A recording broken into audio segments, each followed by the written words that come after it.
Este es el Frente Intercontinental del FMLN y canal oficial de la militancia en el exterior, rompiendo el cerco mediático y puente de solidaridad internacional con el pueblo salvadoreño.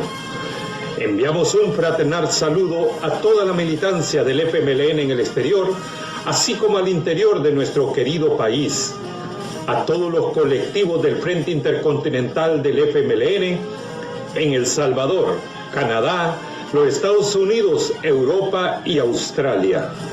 También un fraternal saludo a todas y todos los salvadoreños en el exterior y a todas y todos los que nos siguen y comparten nuestras transmisiones en cualquier parte del mundo. Comenzamos.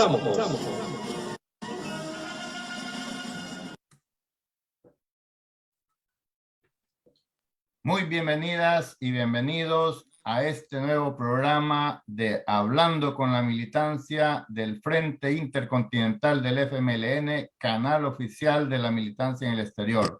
Le voy a dar mi nombre es Alonso Acosta del Colectivo Digital de Europa y en esta ocasión estoy acompañado del compañero Cheno Cruz de la costa oeste de Estados Unidos y el compañero Jorge Chafik Handal, hijo.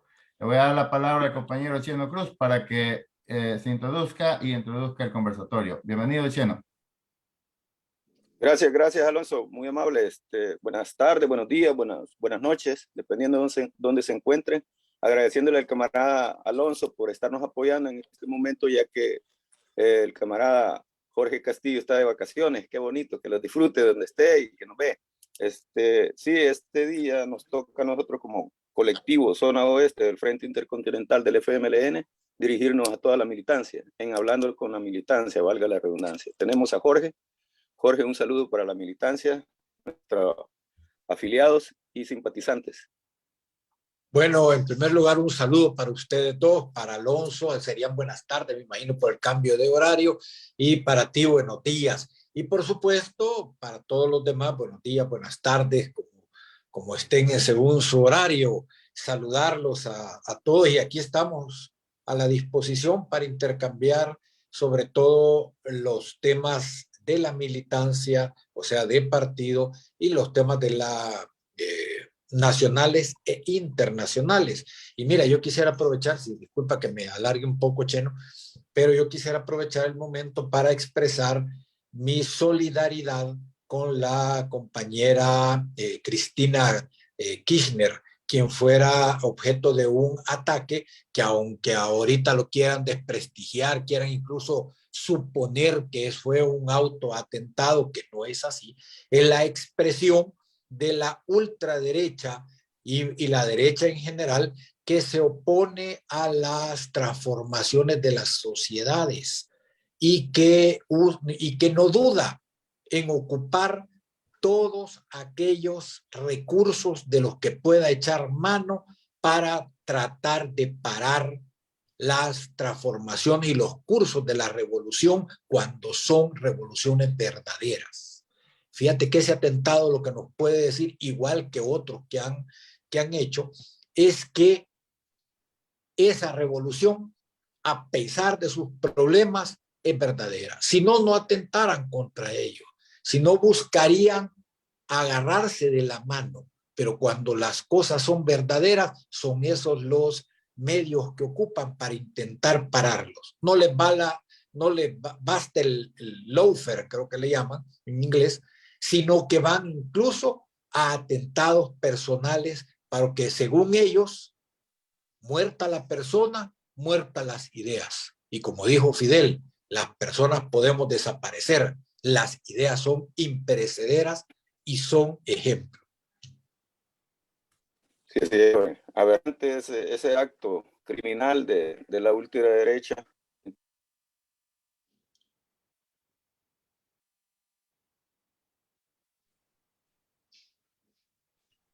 Parece que ha tenido problemas técnicos. El compañero Cheno ya se va a conectar, ya se está conectando. Pero sí, bueno, en lo que el compañero conecta ahí el sonido, gracias Jorge por estar apoyando este esfuerzo. Y qué interesante comenzar con ese saludo solidario a la compañera Cristina. A nombre también del Frente Intercontinental del FMLN, nos unimos a ese saludo solidario y condenamos rotundamente ese atentado cobarde. Adelante, Cieno. Sí, adelante. Sí, como decía cuando salí del aire, no estamos alejados nosotros en El Salvador de esas persecuciones que la derecha nos hace, ¿no? Hoy por hoy como partido político. Y hablando de partido político, compañero Jorge, ya son 30 años legalmente constituidos como partido político. No se habla mucho, ¿no? Será por miedo que la derecha no toca ese tema en las redes o en los medios de comunicación. ¿Qué podemos hablar sobre eso? Bueno, mira, hay que decir lo siguiente, son 30 años como partido político legal, digámoslo de esa manera, ¿de acuerdo? Correcto. Aunque el FMLN nació allá en 1980, si mal no recuerdo, que luego empezamos la guerra, todo lo que esto conllevó, y el FMLN, hay que recordarles, producto de la unión de 5 organizaciones de carácter revolucionario que existían en aquella época. ¿Por qué hago este énfasis? Porque algunos allá, ¿cómo se llama? En El Salvador han intentado manipular este aniversario diciendo sí, que el FMLN, partido electorero, que no sé qué, que esto y lo otro, obviando nuestra historia. Este es un aniversario de un hecho político que fue producto de los acuerdos de paz que transformaron radicalmente el Estado de Derecho de El Salvador, haciéndole reformas a la Constitución, creando organismos nuevos, deshaciendo los aparatos represivos del Estado. Es que eso hay que tenerlo en el marco en que se da la fundación del FMLN como partido político. Si no, le hacemos un corte a la historia y se da origen a esas manipulaciones, que si bien es cierto, hemos cometido errores como toda organización de seres humanos. No hay organización de seres humanos que no haya cometido errores, porque lo enfatizo así, porque siempre tiende a magnificarse los hechos de acuerdo a conveniencia para desacreditar los esfuerzos de la revolución, de los revolucionarios, de las revolucionarias que estamos en El Salvador, que están en el exterior, que de la solidaridad que siempre nos ha acompañado. Hay un afán ahí de desacreditar eso. Son 30 años de una gesta que logramos a fuerza de lucha del pueblo salvadoreño. Y el FMLN, como expresión de esa lucha, se convirtió en partido político legal para, como dijo Chafik en el discurso allá en el castillo de Chapultepec, cuando dijo: las partes hemos concluido nuestra tarea. Es ahora labor del pueblo salvadoreño y sus organizaciones continuar profundizando lo alcanzado. Él dijo otras palabras, yo lo traduzco de esta manera, ¿de acuerdo? Y el FMLN, al convertirse en partido político, fue herramienta para continuar y seguimos siendo herramienta para continuar esas transformaciones. Quería acentuar eso, Cheno, porque si no es como que un holgorio más sin mayor repercusión. Correcto, gracias Jorge. Sí, así es. Nosotros desde ese entonces, desde antes formado nuestro partido político legalmente constituido en El Salvador, de que fue hace 30 años, desde mucho antes nos mantenemos y hemos seguido manteniendo nuestros ideales, viendo así que ya estando en el órgano legislativo se crearon y se han puesto muchas leyes a disposición de generar justicia social en nuestro país. Una de ellas es aquella ley de por los nuestros y sus familiares. ¿Recordás de Correcto. esa? Sí. Y no le dan valor alguno, pues, y fue una de las por las cuales nuestras luchas internas en nuestra asamblea empezó a encajar con la militancia o con el pueblo en el exterior, ¿no? De esa manera también el voto en el exterior. El voto en el exterior fue generado por nuestra bancada directamente, ¿verdad? No es algo que se da hoy por hoy en este gobierno que tenemos mentiroso, ¿no? Uh, Hablemos un poco sobre el voto electrónico que quieren implementar, ¿verdad? Porque yo creo que si más bien no dan positivismo a lo que hicimos, lo que están haciendo es poniendo más tranca a lo legal, ¿verdad? Ponen más en incertidumbre cuestiones, por ejemplo, esta del voto electrónico. ¿Qué nos puedes ampliar sobre eso, Jorge? Bueno, sí, mira, ellos están sacando cuentas de que tienen un, ¿cómo se llama? Un pueblo, o por dicho, tienen un voto cautivo del exterior, ¿de acuerdo? Que va a acompañar, va a seguir acompañando ¿cómo se llama? A la farsa que significa nuevas ideas y todo lo que te pintan y todo lo que proyectan hacia el exterior que está haciendo este gobierno, que para desgracia de los salvadoreños y salvadoreñas que están al exterior, ellos viven de reflejos, viven de las redes. Y en las redes, sabemos, se puede poner cualquier cosa. El tema es cómo comprobás eso que dicen las redes. Y ante esa falta, ¿de acuerdo?, de mecanismos para poder realmente comprobar que lo que se diga es cierto, se crea un paraíso que no existe en este país, que está lejos de ser en El Salvador.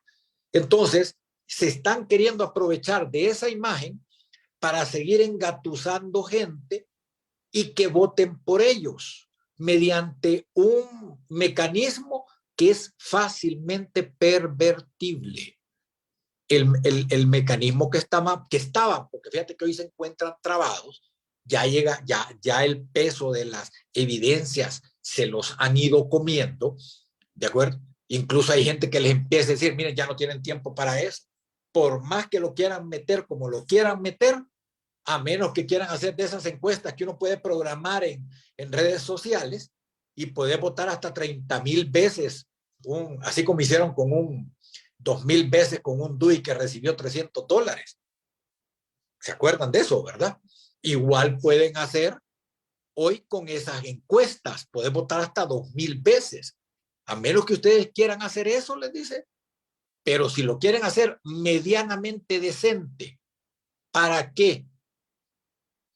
El fraude que de todos modos quieren hacer tenga un manto de legalidad, hay que cubrir hay que tener, mejor dicho, hay que cubrir algunos aspectos para que esto tenga ese viso de legalidad. Aunque haya fraude de todos modos. Entonces ya no les alcanza el tiempo, están ahí enlillados en eso. Mira, algo van a tener que hacer, porque ellos saben que de la votación interna ya no dependen mucho. Aquel famoso 97% que ellos decían, ya no es tal. Y es el 97% de los que votaron en aquel momento, que fue nada más 27 personas de cada 100 que están en el padrón fueron a votar.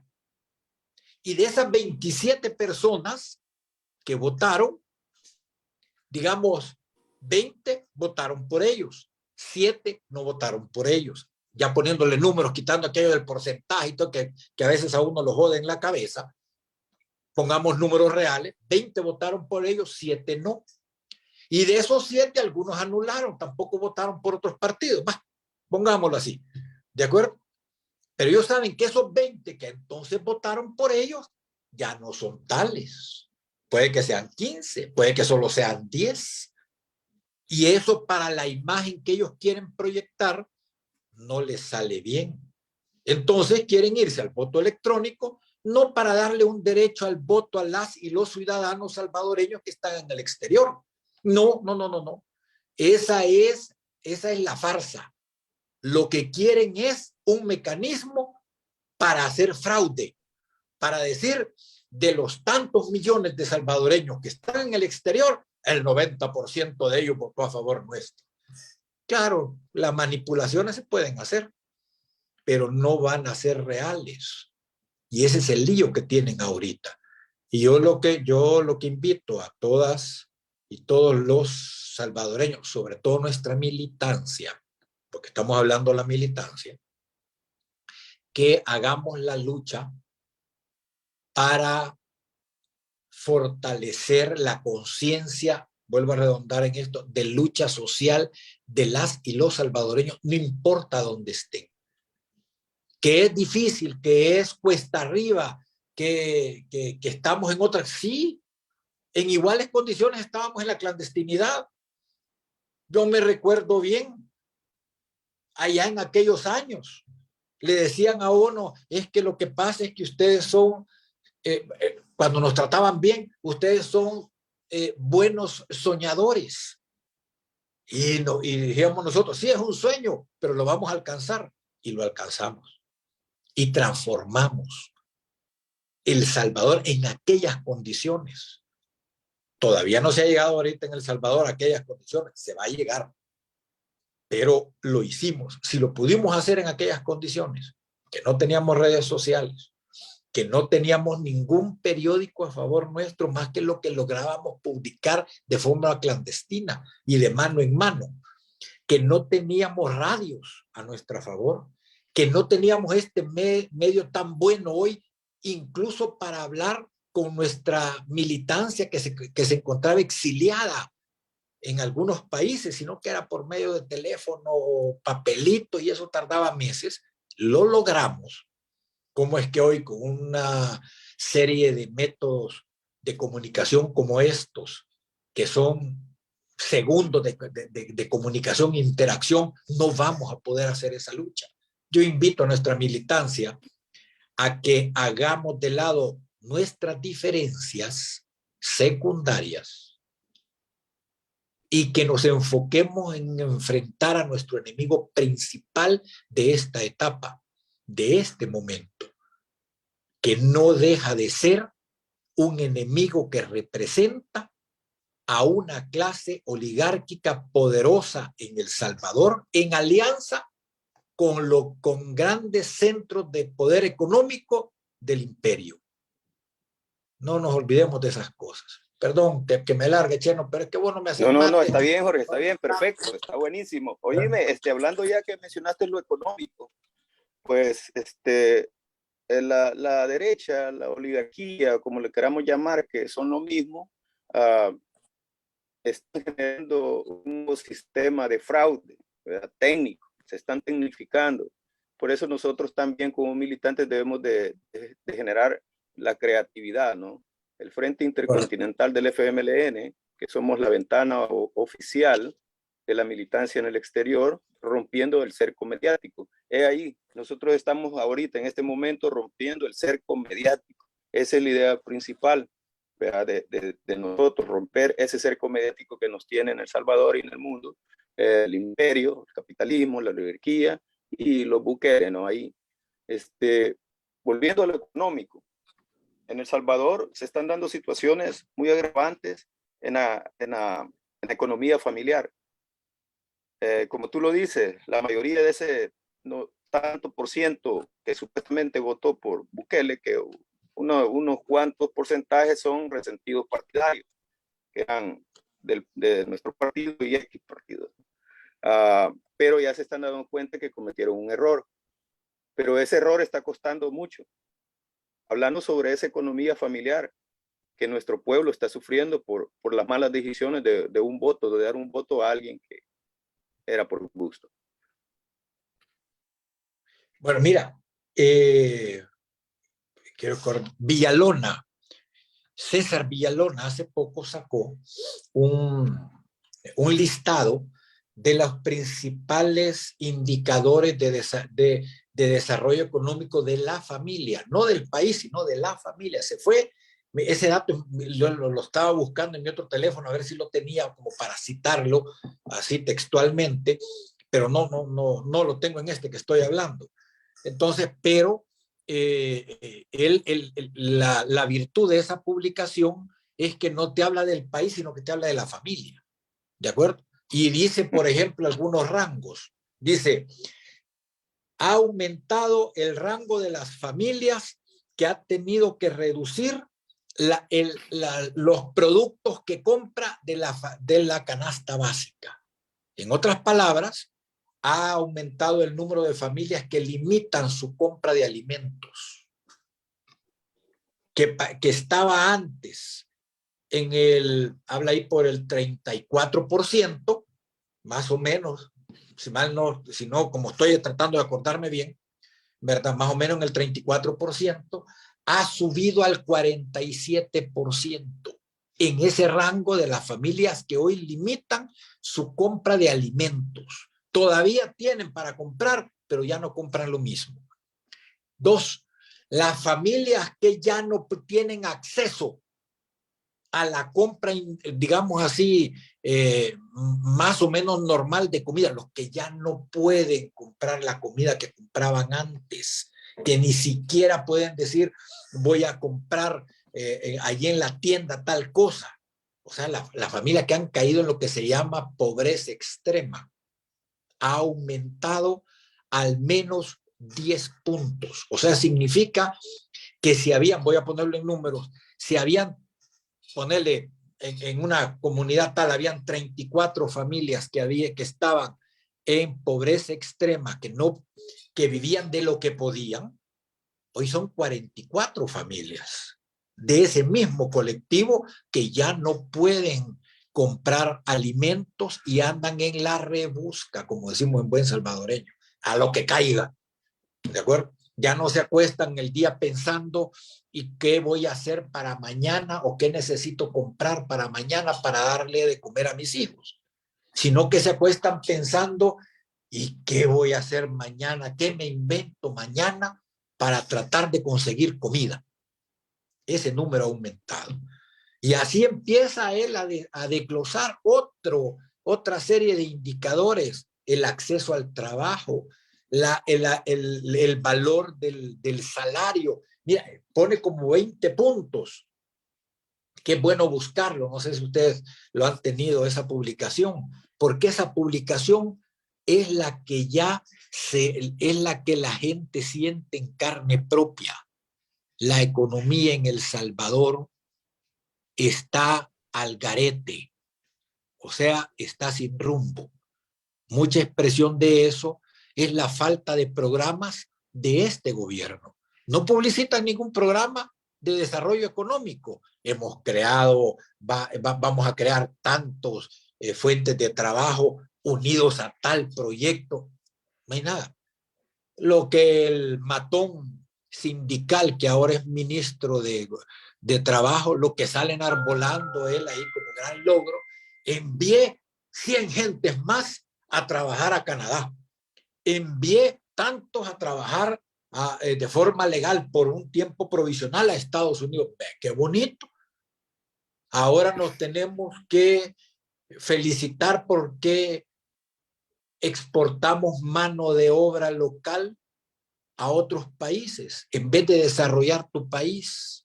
Ese es el gran logro de ese matón de ministro que está ahí, ¿de acuerdo? Ese es como te digo, el gran logro. Vaya, fíjate, no hay planes, no hay nada. Luego viene lo del Bitcoin, que supuestamente era el mecanismo que iba a ocupar el clan Bukele y sus ladrones y los centros de poder económico en El Salvador para pagar las deudas que tiene como gobierno, invirtiendo una tonterita y sacando mucho, la jugada del vivo.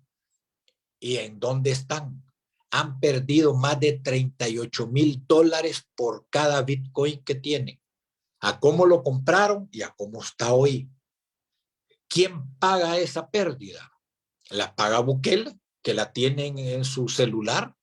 Esa cuenta la tiene él en su celular personal, no la tiene, no está en las cuentas del Estado.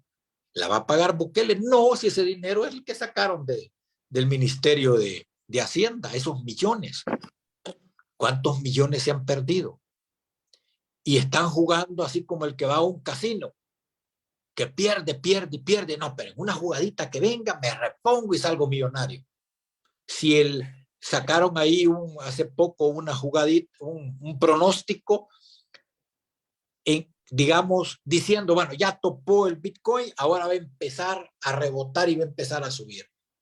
Sacaron un pronóstico de cuánto se tardaría en recuperar el precio al que compraron en 54,000, creo, y están en 19,000. Ok, ¿cuánto se va a tardar en recuperar de 19 a 54? ¿Cuánto se va a tardar? Resulta que son más de 2 años. No es cierto que va a pegar brincos así como como los canguros, pues. No. Va a ir de escaladita en escaladita y no quita que en una pum pegue un bajón y vuelva a subir y vuelva a bajar así como la montaña rusa.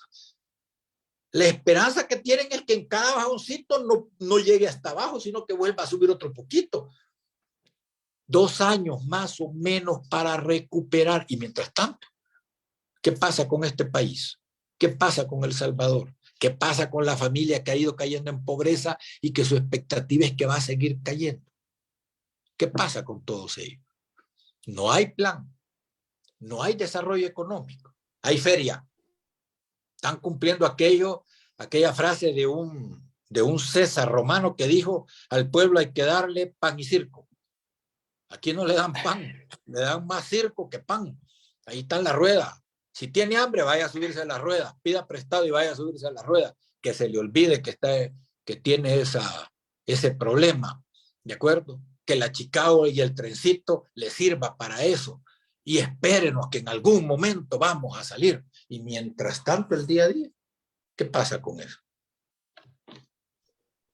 Sí, no, indiscutiblemente, para atrás, en lugar de generar proyectos positivos para nuestro pueblo, es más, han ido eliminando los proyectos que estaban y que generaban una ayuda muy, muy buena como para el pueblo, ¿no? Los ecos, un ejemplo, Ciudad Mujer, y te puedo mencionar muchos que el objetivo nuestro como militancia, donde estemos, es llegar a las comunidades y denunciar, porque sí está bien claro la carestía de la vida, ¿no? La economía familiar muy baja, pero si no vamos a las comunidades e informarles de dónde viene eso, cómo se formó eso, esa economía profundamente mala, no creo que genere mucho. Tenemos que ir a las comunidades e informarles, ¿verdad?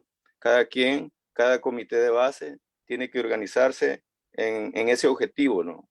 Porque sí se sabe, la población está viviendo de una manera económica malísima, pero si no vamos a decirles cómo se creó esto, que se han ido en la Chicahuita y se siguen yendo en la Chicahuita, ¿verdad?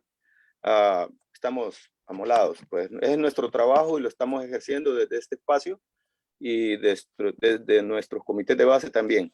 El compañero Alonso, si tiene alguna pregunta o algo que decirnos. Gracias, Cheno.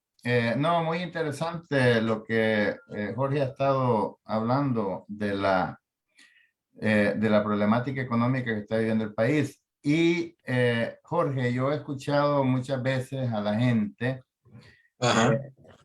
aceptar que esto es una crisis mundial y que la inflación y toda esta crisis económica no es propia solamente de El Salvador. Y eso lo podemos entender hasta cierto punto, pero hay países que tienen medidas paliativas para que los más pobres no se vean tan golpeados. Y aquí, o sea, yo me pregunto, ¿cómo está el gobierno actuando para que estaba leyendo los datos que tú estabas dando ahí de los datos que había dado César. Villalona. Sí. Y bueno, dice de que los hogares en condición de pobreza aumentaron del 23,5% del total en el 2019 al 24,6% en el 2021. O sea, quiere decir que la pobreza va en aumento. Esto quiere decir de que no hay medidas económicas para paliar la extrema pobreza. Entonces, ¿cómo se verá, digamos, porque esto es progresivo, si no, digamos, uno no cosecha lo que no produce? Si no hay medidas económicas para bajar los índices de pobreza, esto quiere decir que va a ir creciendo y que dentro de 2, 3 años vamos a tener miseria extrema o extrema pobreza en sectores mucho más amplios de la sociedad. Cómo lo está valorando, digamos, cuál es la perspectiva o ¿cómo se llama? Sí, que tú ves dentro de 3, 5 años, digamos, si no se toman otras medidas?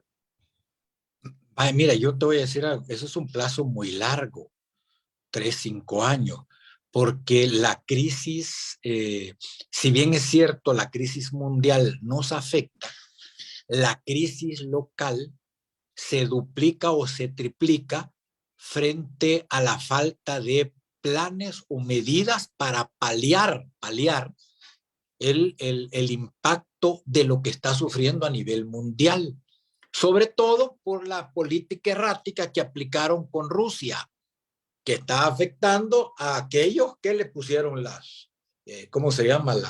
Las medidas contra Rusia y que ahora se les está devolviendo la pedrada.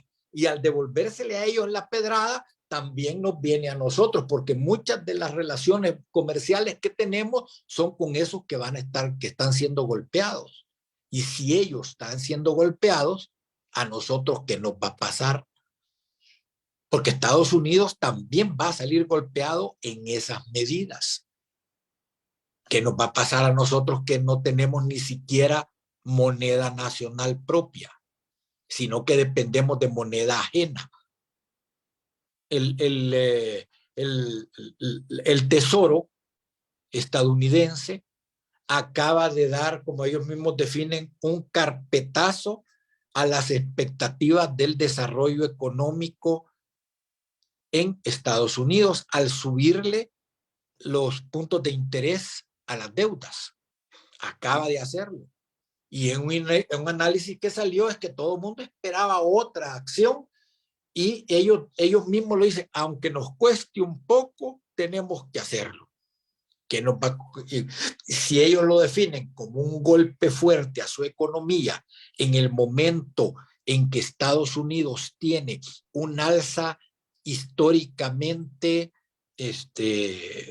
un alza que tiene, que en décadas no tenían, el costo, la carestía de la vida ha incrementado de tal forma que en varios años no era, en décadas, dicen ellos, nunca había ocurrido en Estados Unidos. Y encima de eso, la Fed ¿cómo se llama? La Reserva toma estas medidas. ¿Qué significará para El Salvador que dependemos de esa moneda? Que no tenemos moneda propia. Muchos me dirán, pero ¿y eso qué tiene que ver? No, sí que tiene que ver con el desarrollo económico de cada país. Eso significa que el desarrollo económico de El Salvador no es la fortaleza que nosotros creemos. Significa que si aquello les da catarro o les va a dar una gripa fuerte, como están anunciando, ¿qué nos sucederá a nosotros? A nosotros nos puede dar algo así peor que el COVID y que nos veamos asfixiados y que nos cueste respirar. Para poner imágenes más cercanas, pues, en la economía. Ahora, el argumento que dicen es que como es mundial el asunto, sí, pero mira, yo tengo un tío que una vez me dijo, estábamos discutiendo así ya hace años, y yo le dije, sí, pero es que eso es de todo, mira que también, y me dijo, mira, se me quedó viendo bien serio, mira, me dijo, consuelo de muchos, consuelo de tontos. Está bien que a todos les suceda, pero el tema es con vos, cómo vos vas a solucionar el problema que tenés. No te consoles con que a aquello le sucede, entonces a mí, pues sí, si me sucede yo también, pues a ver cómo la paso, pero es para todos, ¿no? Está bien que sea para todos, pero ¿qué hago yo? Bueno, Alfonso por ahí lo dijo. Hay países que han ido tomando, que es cierto que es un golpe mundial, pero que han ido tomando sus medidas porque tienen herramientas a sus manos. Pero ¿y El Salvador qué herramienta tiene? Y este gobierno que ni siquiera un programa ha enseñado, un solo programa ha enseñado que nos permita pensar, están en una ruta más o menos correcta para paliar el golpe económico en El Salvador. ¿Dónde está? Que me mencione alguien. No hay ni uno. Entonces, no se dejen engañar, decirle a los compañeros y compañeras que manden el mensaje que no hay que dejarse engañar con eso de que como esto es una crisis mundial, igual nos pega a nosotros. No es válido. Jorge. Y ahora, perdón, Ah. no sé si puedo hablar de, Sí, de los no solamente de quería como hacer un pequeño paréntesis ahí. ¿No crees, Jorge, de que hay un dicho que dice que de las crisis más profundas surgen las mejores soluciones? ¿No crees que esta es una gran oportunidad para el pueblo para organizarse y encontrar formas de gobierno diferentes y, digamos, ponerle la tranca a este gobierno que va retrocediendo tanto lo que se había avanzado? Claro que Fíjate sí. que en base a eso, perdón Jorge, en base a eso, para que le entres a esta misma pregunta con relación a los comités de base, ¿no? Pero este gobierno lo que está haciendo es aprovecharse, o sea, no está generando soluciones económicas para nuestro país, sino que aprovechándose de las situaciones económicas malas que existen a nivel mundial para generar su robo. Hay que ser sincero, él se está aprovechando de este mecanismo de falta de economía mundial para generar su robo. Eso es todo. Eso es claro y palpable, ¿no? Es correcto. Es correcto. Y mira lo que dijo Alfonso sobre que se generan grandes oportunidades. Es cierto. Pero esas oportunidades pueden ser aprovechadas si estás listo para eso. Y es ahí donde los comités de base, la militancia nuestra, juega un gran papel. ¿Por qué juega un gran papel la militancia de los comités de base? Porque es el comité de base, el organismo base, perdón por la redundancia, que controla el accionar político y social de sus miembros.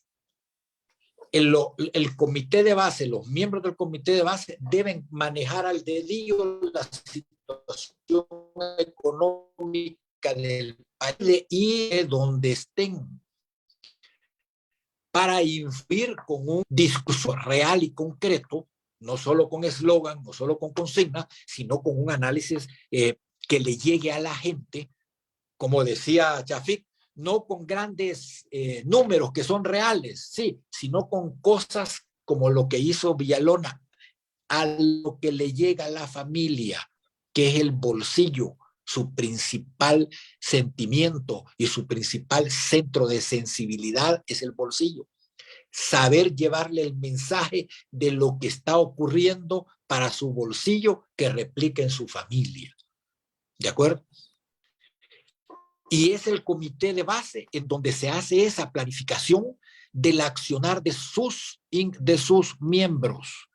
Y es donde le pide cuenta qué has hecho tú en tu sector, cómo has llevado ese mensaje en tu sector, cómo has avanzado tú en tu sector para que se te tome en cuenta como un liderazgo emergente. No se trata de ir a desbarrancar a nadie, se trata de crear liderazgos que sean, ¿cómo se llama?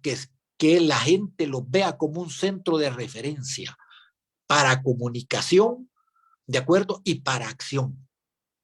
Así lo hicimos en la clandestinidad, hombre. ¿De acuerdo?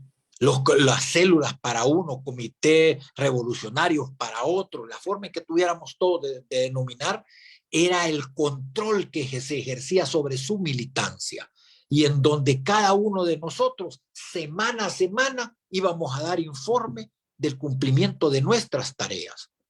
Donde recibíamos crítica y hacíamos autocrítica de lo que estábamos haciendo, tanto como comité de base, digamos, como personalmente. Es así que llevamos esa tarea. Hoy se ha perdido un poco el papel, seamos autocríticos, se ha perdido un poco ese papel de los comités de base. Los comités de base más parecen centros de debate para nuestra problemática interna y no vemos hacia afuera. Y el río de la vida nos está pasando a la par, tumultuoso, ¿de acuerdo? Y no pareciera, perdón, termino esto, y no pareciera que tengamos alguna influencia en eso. Y sí tenemos influencia, perdón. Sí. No, porque tú estás tocando algo que a mí sí me interesa de que se discuta más, porque tú lo estás diciendo, o sea, porque también Cheno lo tocó, la función de los comités de base.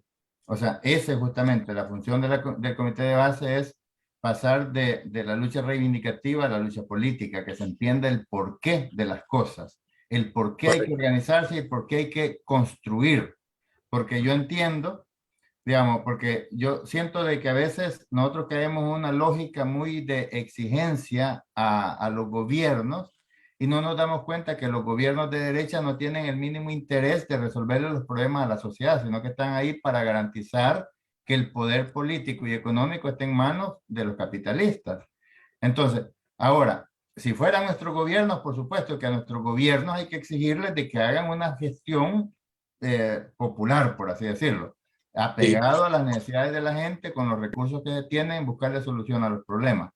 Pero tú que estás en el territorio, Jorge, ¿cómo estás viendo ese ejercicio que debe ser un ejercicio que no hay que pedírselo a la militancia, sino que tiene que ser iniciativa propia de la militancia de estar buscando soluciones a los problemas con los recursos que se tengan, pero de manera alternativa? Bueno, mira, me va a pesar decirlo, pero lo voy a decir. Está muy limitado. Hay comités de base que están en eso, pero no es generalizado en nuestro comité de base, porque perdimos en algún momento de nuestro desarrollo, fuimos perdiendo el papel de luchadores sociales que significa el comité de base, ¿de acuerdo? Fuimos perdiendo esa noción y se fue convirtiendo en un punto de encuentro para revisar los problemas internos del país sin ver, perdón, los problemas internos del partido sin ver los problemas del país y cuál es el papel de la militancia en esos problemas del país. Lo que tú estás planteando, se fue perdiendo eso. Hoy que estamos en este debate interno, muchos comités de base sí han tomado ese papel que tú estás diciendo, ¿de acuerdo? Si lo vemos, por ejemplo, en las manifestaciones que se están dando día a día, ahí tuve mucha militancia del FMLN, compañeros y compañeras que ahí han asumido su papel, pero no es la mayoría todavía del partido.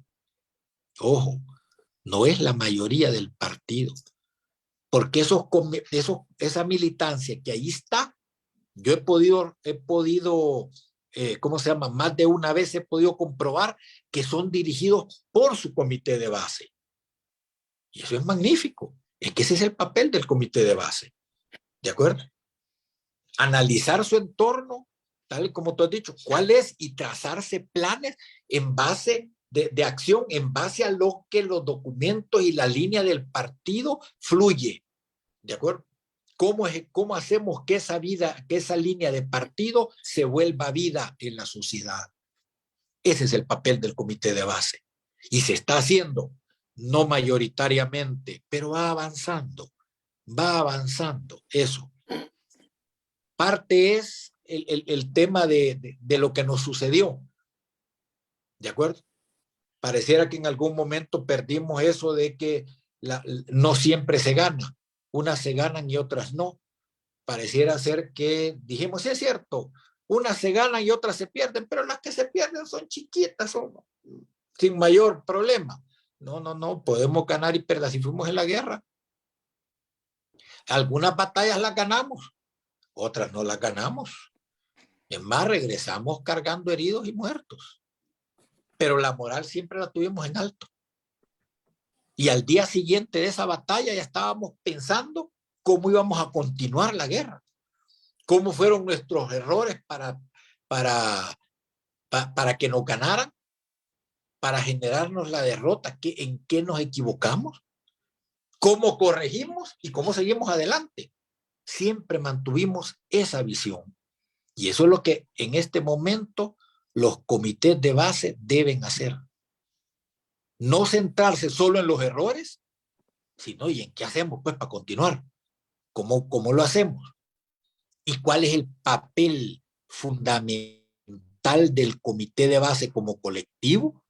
¿Y cuál es el papel individual de cada militante, hombre y mujer, en su sector, en el comité y en el partido? Perfecto. Jorge, fíjense que quería no. participar algo en eso con relación a estos avances. Nosotros como partido hemos dado un paso agigantado y bien positivo generando este debate para la reforma a los estatutos. ¿Por qué digo esto? Si nosotros nos recordamos en la guerra, antes de ir a un combate, afinábamos el juguete, lo afinábamos, ¿verdad? Y si nosotros llegamos a esa decadencia después de las elecciones, tenemos que afinar nuestra arma política, que son nuestros estatutos. Afinémoslo y luego vamos a las comunidades. Fíjense que es bien cierto de que no todos se sumaron, pero sí todos los comités estuvieron. Si cada comité era de 5 o 10 y iba a la mitad, pero los comités de base estaban presentes en ese debate. Eso está bien claro y yo estoy contento en eso porque como partido hemos dado un paso excelentísimo, un ejemplo partidario, ¿verdad? Y los que no estuvieron se van a ir sumando porque van a llegar a entender que era un proceso necesario, un paso necesario para salir a las comunidades como partido, como comité de base. Nosotros como comité de base, como militantes, debemos de llevar nuestros estatutos bien claros, bien definidos, bien afinados. Entonces yo siento que sí ha sido positivo y que el partido hoy por hoy está más vivo y más fuerte, ¿verdad? Viéndolo desde ese punto de vista. Jorge, antes de ir concluyendo, nos quedan ya 10 minutos más o menos, pero tú has estado tocando muchas cosas que a mí me gustaría, para que ya vayamos cerrando, pero una cita de Sun Tzu, que tú debes de conocerlo muy bien, el creador de la obra El arte de la guerra, que él decía, si tú conoces a tu enemigo y te conoces a ti mismo, ni en 100 batallas correrás peligro. Pero si no conoces a tu enemigo y te conoces a ti mismo, correrás un peligro, perderás una y ganarás otra. Pero si no conoces a tu enemigo y no te conoces a ti mismo, perderás cada batalla o corres peligro en cada batalla.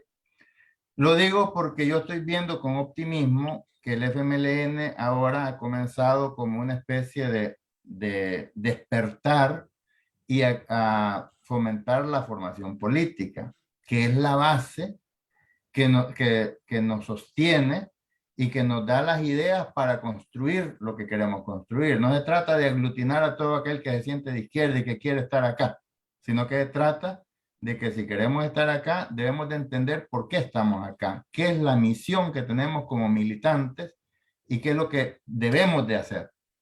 Entonces, yo veo y saludo con mucho optimismo como esta ruta que se ha trazado el partido de formación interna. Va a tardar su tiempo, pero, digamos, guardo la esperanza de que cuando ya la mayoría en el partido tenga esa base que debe ser el fundamento que sostiene a la militancia y al partido, por supuesto. Entonces vamos a empezar a ver eso que tú estás diciendo, el ejercicio territorial de la militancia construyendo la nueva sociedad. ¿Cuál es tu reflexión al respecto ya para ir cerrando, para ir también despidiéndonos de la audiencia? Ok, mira, la decisión de ver que se tomó en la convención pasada de revisar nuestros estatutos y ponerlos a tono en la nueva época, en la época en que estamos, no la nueva época, porque las coyunturas no son semanales, las coyunturas siempre es una que se va desarrollando a todo lo largo, ¿de acuerdo? Solo que cada semana se cambia, ¿cómo se llama? Los elementos de ella se agudizan o se minimizan, entonces es lo que tenemos, que la dinámica propia de desarrollo, pero la coyuntura siempre sigue siendo la misma. ¿De acuerdo? nosotros es nuestro deber afinar, como dijo Cheno, como dijo Cheno, es nuestra deber afinar revisar nuestro fusil, pues va, digamos, afinar la puntería, revisar los órganos de puntería, revisar que el ánima esté limpia, revisar que no esté oxidado en ningún lado, es correcto. Pero al mismo tiempo no podemos dejar de pelear.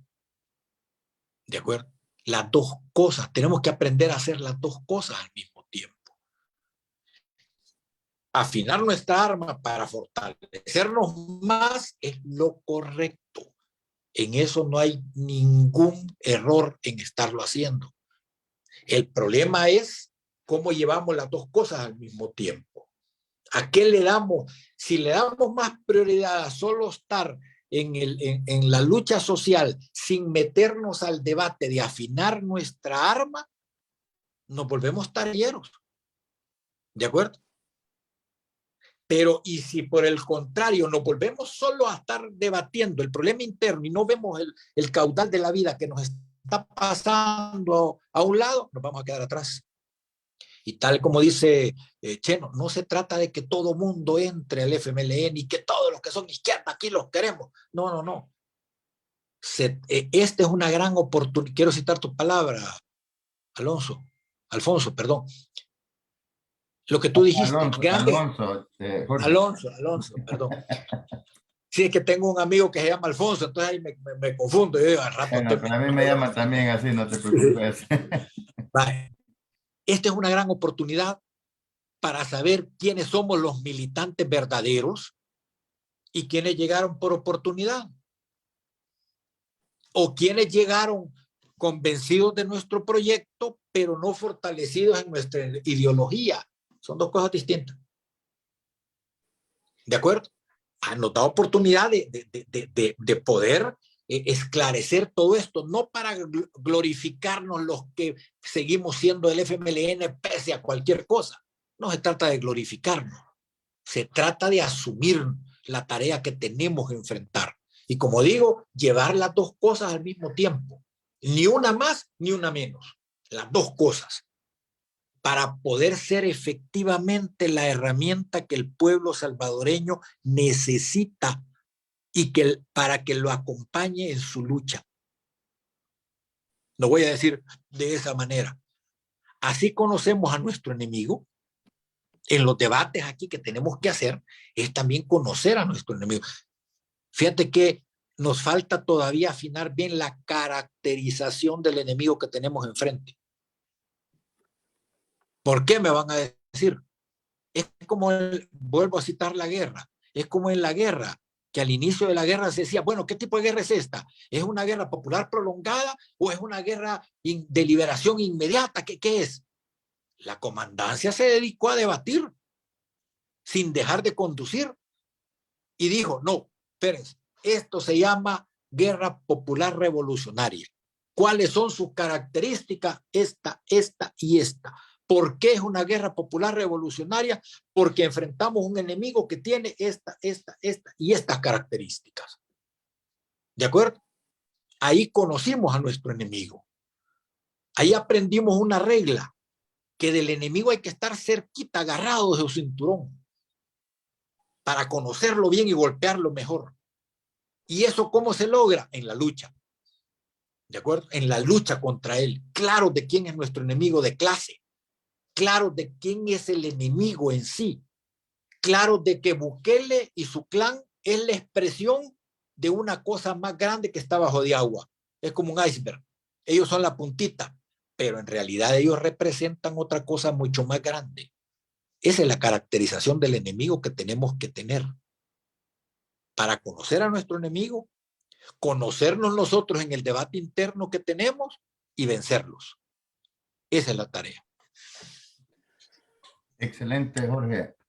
Bueno, vamos a ir cerrando. Cheno, para que te despidas. Sí, ajá, sí, no, nada más agradecerles a ti por habernos apoyado, Alonso, este sábado, y a Jorge por habernos aceptado la invitación de estar hablando con la militancia, ¿verdad? No queda más unas palabras de despedida de Jorge y luego pasamos con Alonso. Muchas gracias a todos y hay que estar pendientes porque fíjate que nos sigue, el enemigo nos sigue y después saca pedacitos. Una entrevista creo que la anterior que tuve con ustedes por ahí sacaron al que yo me refería a los 4 de la desgracia, aquellos que empezaron el desmoronamiento del sistema judicial de este país, ¿verdad? Y me sacaron un pedacito como que yo estaba aceptando que habíamos confabulado en eso. Una cuestión de como 3 segundos. A ver qué más nos sacan esta vez. Pero eso significa que nos tienen miedo. Nadie sigue a quien no le tiene miedo.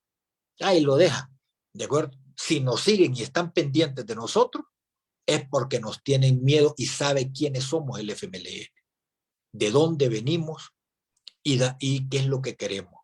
Yo cerraría con esto para acordar, como dijo Chafik, cuando lo amenazaron con ir a juicio de lo de la guerra, y les dijo, vaya, sí, está bien, quítenla. Eso, se los dijo ahí en la asamblea. Nosotros ya venimos de donde realmente asustan. No le tenemos miedo a nada, porque sabemos lo que hemos hecho, cómo lo hemos hecho y confiamos en nuestras fuerzas.